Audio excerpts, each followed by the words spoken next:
Well, we've just launched the boat and we still have a lot of organizing to do, but we are gonna finally be setting sail.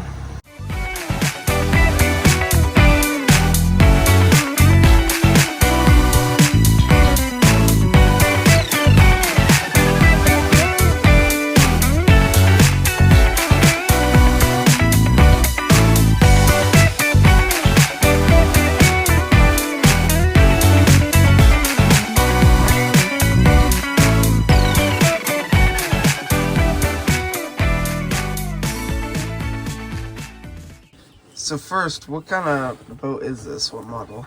It's a 1983 Tierra 2000 Pursuit.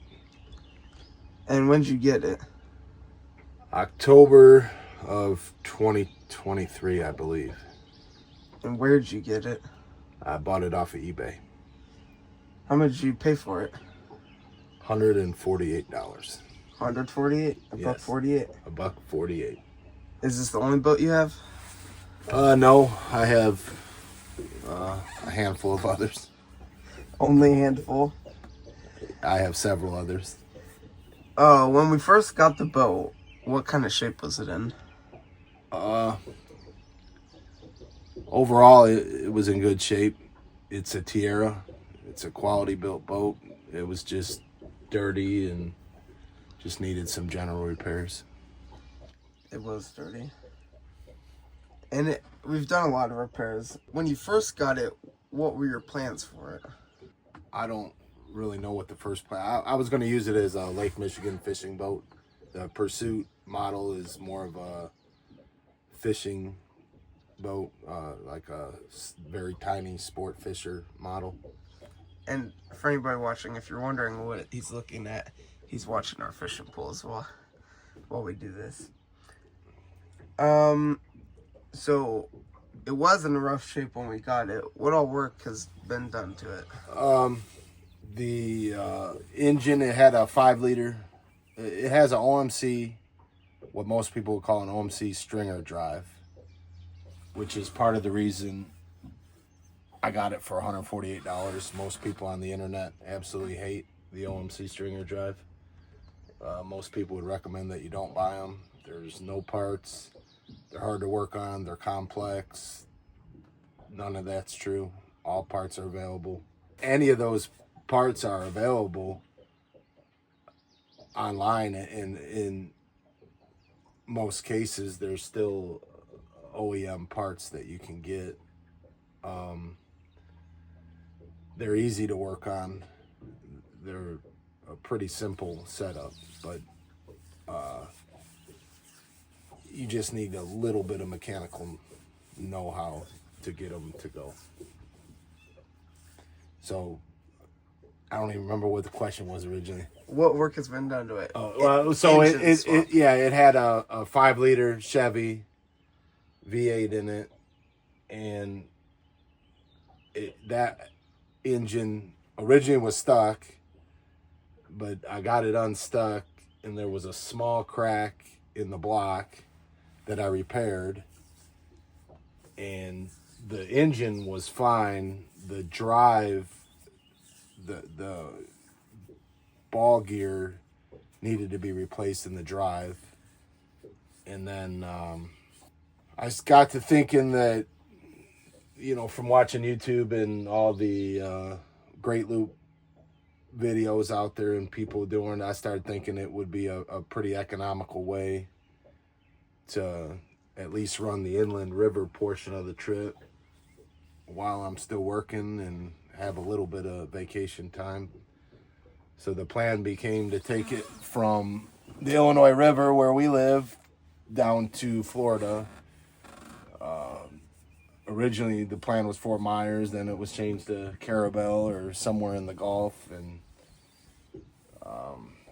so the V8 was pulled to put a 3-liter 4-cylinder in for fuel economy.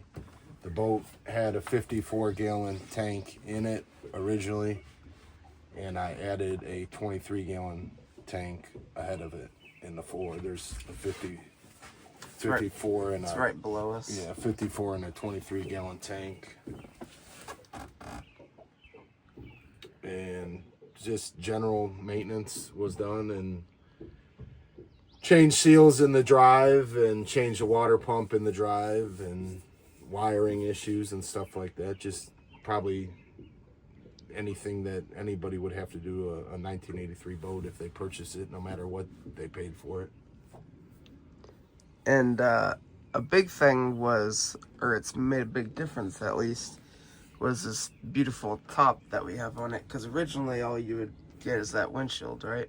Yeah, Which is pretty short. I mean, we don't have the front the cabin window door zipped in there right now, but yeah, I pieced together some Bimini framing from another boat that I had, and went and bought a sewing machine, a 1957, I think, Singer 401A off of Facebook Marketplace, and watched some videos, and I sewed the Bimini top, the side curtains, the front curtain, and then there's a 3-piece back curtain that it's pretty nice. Zip across, or each panel can roll up individually. Mm-hmm. And that's the bulk of my time was spent making the top and replacing the engine. Yeah. So you had talked about wiring issues, and you got some fancy screens. What all electronics do we have on the boat? It's kind of basic, older stuff. It's got an old Raymarine Sport Pilot, autopilot, just a basic Garmin, fish finder, sonar, chart plotter. This is a waterproof Windows PC, and it's right now I've got OpenCPN running on it, and it's just a chart plotter type software. And then down below is a multiplexer for the NEMA network, and it's got AIS. There's an active splitter on the antenna. There's an 8-foot antenna. There's an active splitter. It goes into AIS, the VHF radio, AM FM radio, and yeah, I don't know if there's a GPS antenna on that one or not, but there are GPS antennas on the boat. And then over there is just another one of these Dell rough tough books, or whatever they're called. And that one, I mean, you can do anything on them, as far as you could run the Garmin Navionics boating apps, or this OpenCPN, or control the autopilot. You can do any of those things from the computers, and they're hot swappable batteries, and they don't draw much. If you take the batteries out, you can run them off USB-C, and they only run at about 9 watts, so low power consumption. And they're sunlight readable. It's dimmed down now, but you can brighten the screen and see it in the sunlight. And on power consumption, how are we powering all of it? There's the main battery is over on the port side, and that's just a Group 29 it's behind there. lead acid. It's a deep cycle starter combo battery, and that runs basically anything that was in the boat originally. That runs that. On the starboard side, there's a 100 amp hour lithium iron phosphate battery, and they're connected together. There's a DC to DC charger that I can turn on and off. So if the main engine's running, I can turn on that DC to DC charger, and it'll charge the lead acid and the lithium ion. There's also those magnets there. There's a 100-watt solar panel up above that goes to a Victron solar controller. That helps charge it when you're just sitting. It's just a 100-watt panel, but it seems to do okay. And then I also have another 100-watt panel just sitting behind me right now. Also, there's a 100 amp hour power station right there that will run our refrigerator. We have a refrigerator down in the cabin. The refrigerator draws about 40 watts in eco mode. It's a refrigerator freezer combo. So during the day, you can run that off of the solar or off of the lithium, and then at night run it off the power station, so you don't have to worry. There is a shut off in it where it won't kill your battery, but it's just easier to switch it over and not have to even worry about it. You had talked about the main engine, but we also put on that 10-horse Honda. Yeah, there's a 10-horse Honda 4-stroke, and it's a tiller, but there's a remote throttle. You can control the throttle from up here at the dash, and then there's a tie bar. You can connect it with an easy steer tie bar system. Now we're finally out on the water. Where were we going versus where are we going now? Originally, the plan was to go to Caribou Ford. Ran into some issues. The biggest issue was time. Didn't have enough time to get the boat ready. I think I started working on the boat probably around November or December, I think it was when we first started the process, and with work and everything else, just didn't have enough time to get it completed, so we were running behind. The boat, it sits high on the trailer that it has, so it won't fit in the garage, so all this work has been done outside and during the day when the weather's nice. During daylight hours and mostly nice weather. I mean, we were working in the cold and sometimes in the rain and stuff, but for the most part we had to wait for nice weather and daylight hours to work on it, so that took a lot longer than I thought it would. We had some issues, so we were running a few days behind schedule, and we were still going to attempt to make a mad dash. We had some issues with the shifter. It would not engage. It engaged when it wasn't running on the trailer, and I assumed that was good enough, that it would work, and it would not shift into forward or reverse when we attempted to leave the first day. So then we had to take it all back apart, and the shift cable on that stringer drive, this is a 400. The V8s and V6s had 800s, they're called. And we had used the 800 parts, and the alignment marks were different. So we put the parts from the 4-cylinder back on it and adjusted everything, and now we've had no issues. But time, we're not going to be able to make it there in time. We didn't have any time to service the trailer. The trailer would need all new. The plan was to take the boat down there and then be met down there with the trailer and load it up and drive it home, and we did not have time to do any of the servicing on the trailer that would be required for, I don't know, probably a 2,000 mile round trip. So the plan is to mess around here for a few days and see what happens, test everything out, see what works, what doesn't work, what kind of changes we need to make, and then try it again next summer, next spring or summer would be my goal. It's my goal too. What are your thoughts on the boat so far? You've been out on other boats that I have. I like it. Yeah, after we tried to launch it the first day and failed, just in the spirit of,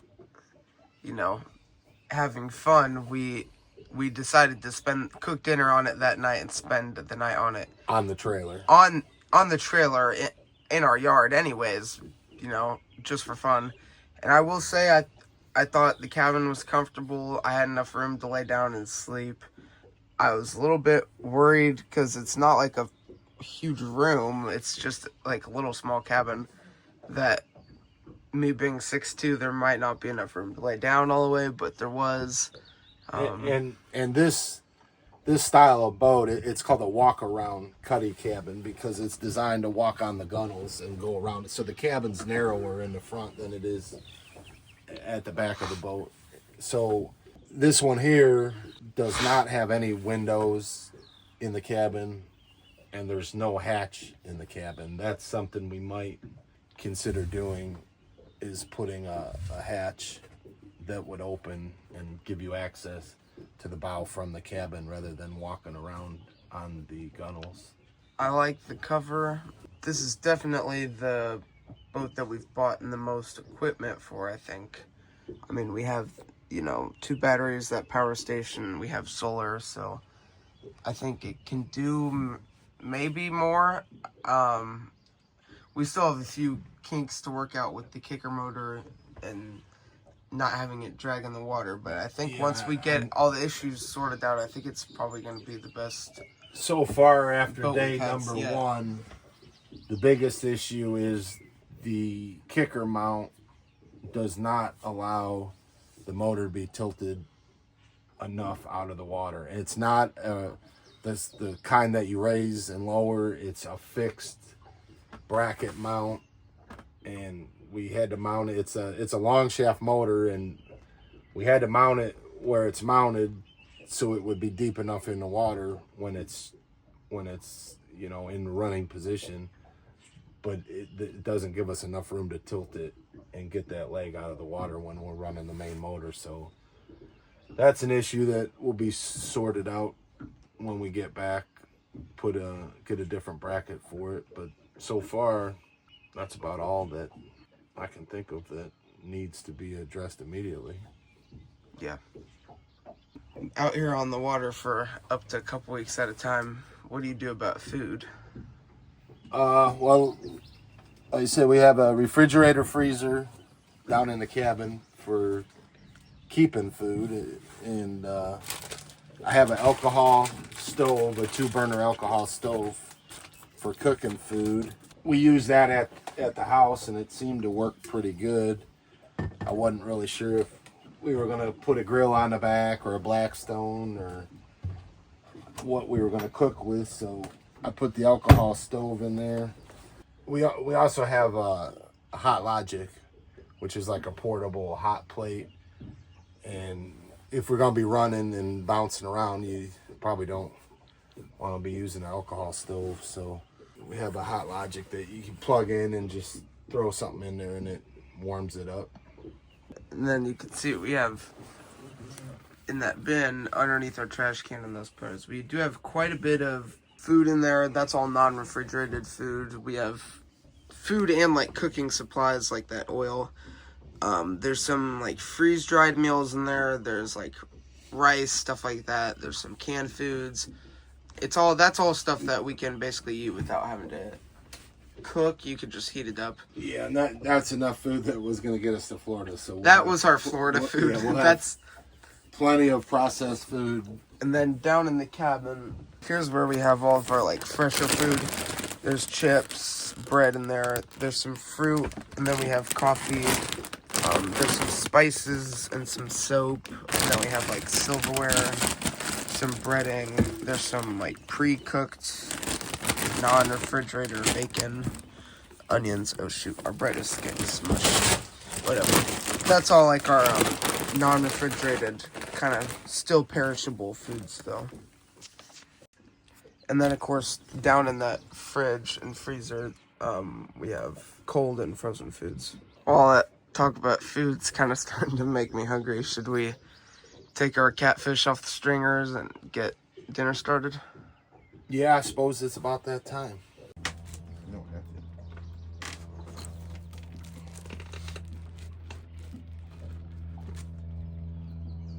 This knife is terrible.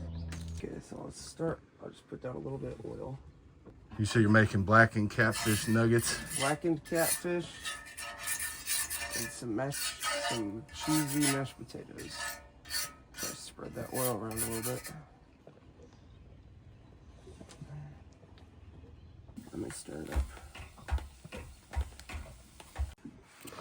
Okay, so there's my plate. I'll let you give it the first taste, because you caught the first catfish, even though I caught 2. Pretty good.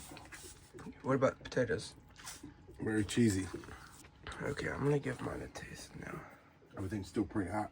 It's really hot. That blackened seasoning is good. I've never had it before.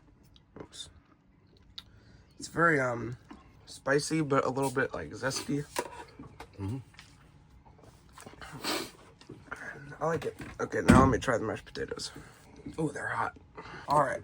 Well, I guess I'll check back in after I'm done eating. Well, the food was great. Food was great. I really liked that fish, but it was a little bit spicy, but I liked it. And I mean, our plates are clear, so I guess now we gotta clean up, huh? Yeah. Alright, so we got a big fish on. Let me tighten it up now. And he does not want to come up here. Now he's... I'm gonna bring it around this side. Yeah, watch that. Okay. Yeah.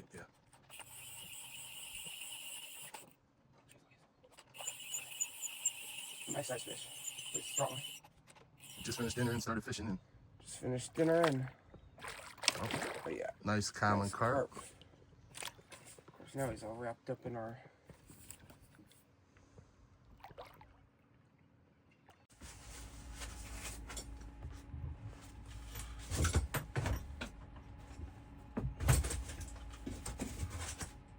Okay, there was one more electronic that we had to show off, but we had to wait till it was nighttime. And as you can see, it's pretty dark outside with the exception of that barge light all the way down there. Yeah, it's 2,200 hours right now. And That's 10 o'clock. we can see probably Oops. several miles on the screen. I mean, the light from the camera washes it out, but We have a night vision camera. you can definitely see several miles. And it's a pretty cloudy night tonight. That right there, that's from the spotlight from the... Hang on, let me turn off my... There's a northbound barge coming. That's That's his light down there. lit up on the shoreline up there, but 10 o'clock at night and fairly cloudy night. You can see all the clouds in the sky. There's not much light out there, and like I said, we can see probably a mile and a half, no problem. That's the camera right there. You want to talk about it?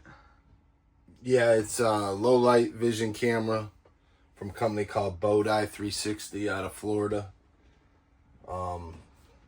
I've been super impressed with it so far. You see the screen changing, but that's the light from the camera that he's filming with. But visibility is amazing. I mean, you're probably not going to hit too much at night. My cable is kind of loose, probably where it plugged in there. But the owner of the company, super friendly, easy to get a hold of. Drew. I had some issues when I first got it. It's simple to wire. It's a positive, a ground, and this is the HDMI version. There's a couple different. I think the other one uses RCA inputs, but this is just the HDMI version, and I'm running it to a capture card onto that Windows computer. So yeah, it's pretty awesome. Really awesome. It's amazing. You can see, like, you can just see there was a bug skimming across the water on... And like you say, that towboat coming up behind us, his spotlight That's why the bright is so kind of bright. affecting the screen a little bit. But yeah, originally we had gotten this when we were planning on going to Florida because we thought there was a possibility we might be having to drive at night. Yeah, I thought, the possibility if we got hung up at a lock trying to get through and had to run at night in unfamiliar waters, I thought this is probably the safest route to go. It's fairly inexpensive for the quality of the item. Like I say, customer service was 100%. Alright, well now that we've showed off our night vision camera, I think we're gonna get ready for bed, but we'll probably be showing off what we have for breakfast tomorrow, and maybe before we pack everything up, we'll do a little bit of a boat tour.